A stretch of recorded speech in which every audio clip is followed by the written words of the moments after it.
ভালো, এই চাবিটাও ভালো, শুধু এই তালাটা এই চাবিটার জন্য নয়।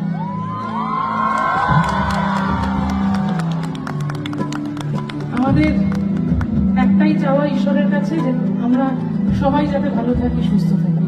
তোমরা খুব ভালো থেকো, আনন্দে থেকো, গানে থেকো, একদম মন খুশি করে থাকো। আর যদি কেউ তোমাকে বলে তোমার সঙ্গে থাকবো না, পরিষ্কার তাকে বলতে